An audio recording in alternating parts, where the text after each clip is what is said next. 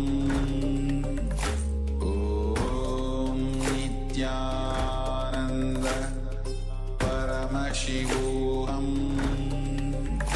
Om Nithyananda Paramashivoham Om Nithyananda Paramashivoham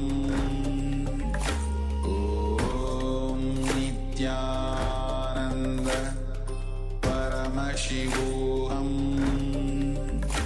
Om Nithyananda Paramashivoham Om Nithyananda Paramashivoham Om Nithyananda Paramashivoham Om Nithyananda Paramashivoham Om Nithyananda Paramashivoham Om Nithyananda Paramashivoham Om Nithyananda Paramashivoham Om Nithyananda Paramashivoham Om Nithyananda Paramashivoham Om Nithyananda Paramashivoham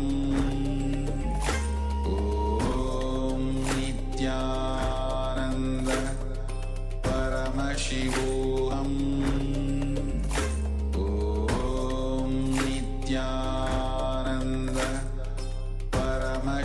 So now you can go ahead and verify the formation and compare the two photos of before and after.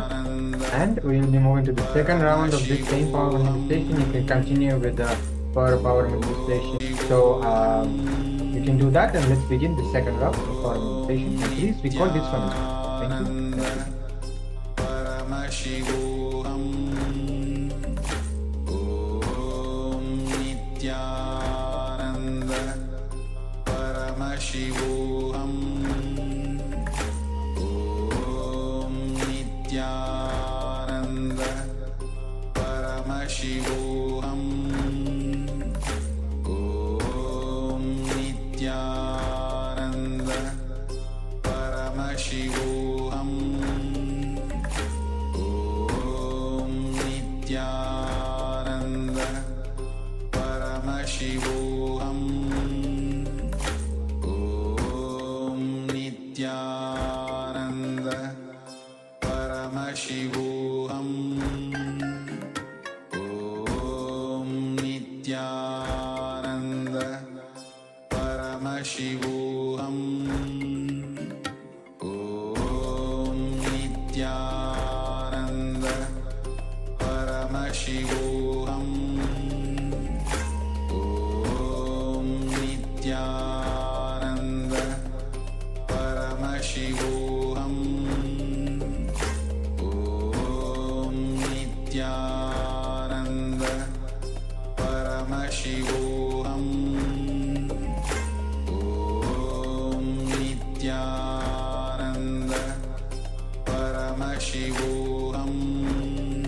Om Nithyananda Paramashivoham Om Nithyananda Paramashivoham Om Nithyananda Paramashivoham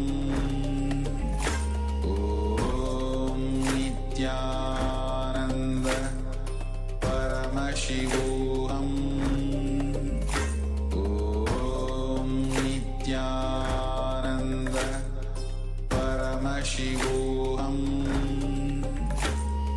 Om Nithyananda Paramashivoham